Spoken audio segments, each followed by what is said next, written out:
Good morning, I'm Liz Berger, President of the Alliance for Downtown New York.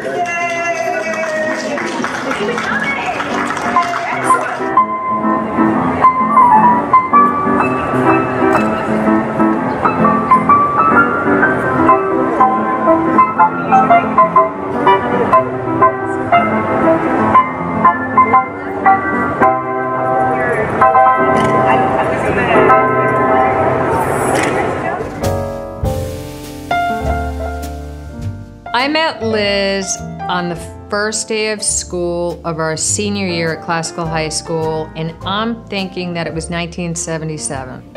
And we formed an instant connection. Having moved to Providence, Rhode Island in 1977, that's the year that Saturday Night Fever came out. We all knew it was fiction. In Providence, they thought it was a documentary. She was so different from anybody else that grew up in Providence, Rhode Island. She was clearly a unique specimen. Liz liked to make connections between people, and if you were part of her orbit, she was drawing you in. She took over and became the most popular girl in the class. I met Lizzie in September of 1978, 35 years ago this month. I felt an instant comradeship with her, which, you know, sort of the love with like involved. Because she was a, you know, tough Jewish broad from New York who didn't take any excrement, and if you didn't like it, who asked? Liz was really fun. Great sense of humor. Full on. She lived in Manhattan. Liz had she was a passionate New Yorker, I think, as a kid, but then she was torn away, first to Buffalo, and Liz's stories of the misery that was being forced to live in Buffalo. 3 years in Buffalo. And even Providence, which she, you know, where she prospered and graduated from high school. She never felt at home until she was able to run back to New York. So I went back to New York.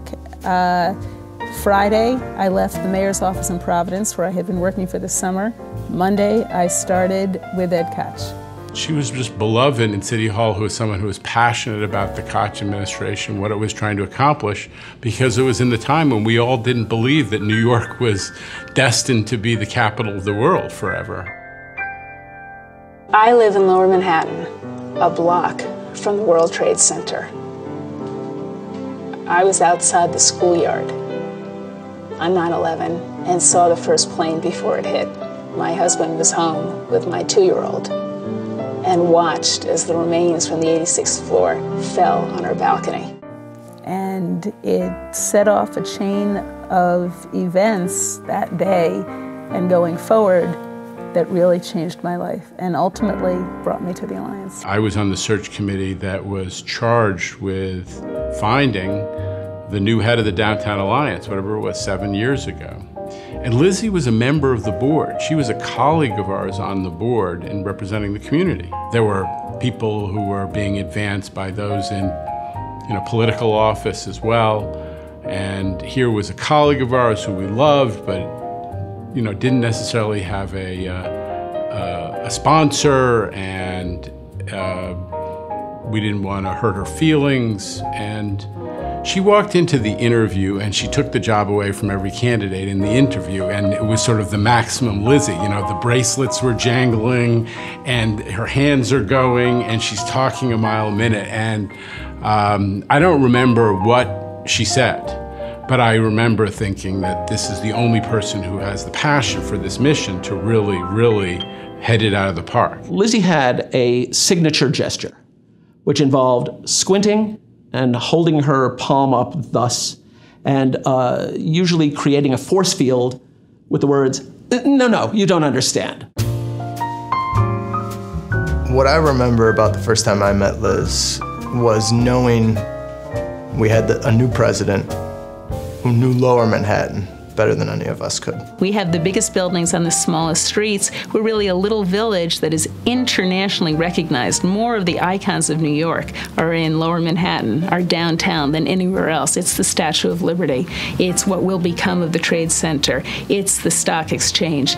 It's Federal Hall, and it's the harbor. That's New York. Ended up moving to downtown New York because it was always a dream of mine to move to New York. And Lizzie said to me on the phone, "Well, I assume you're going to move to downtown New York."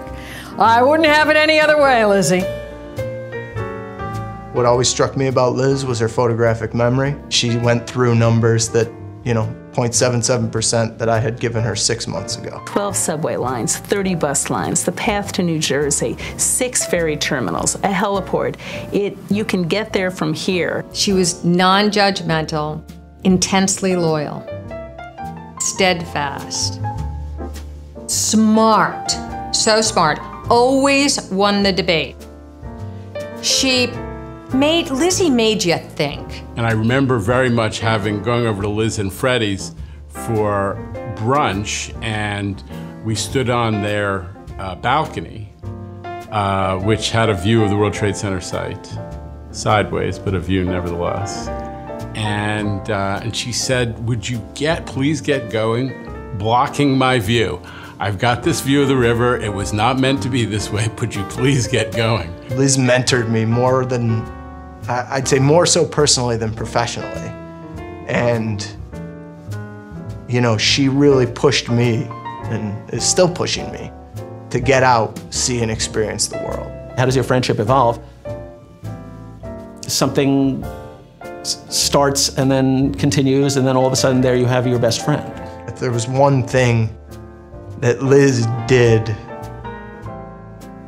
equally as driven and with as much passion as she did her job as president of the Downtown Alliance, it was living her life, spending time with her family and friends, and making sure that she was enjoying everything she was doing.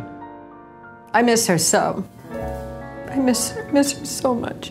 She was like an older sister, even though she was younger. She was Miss New York. Heart and soul, I fell in love with you. Heart and soul, the way a fool would do, madly, because you held me tight, held all my heart and soul.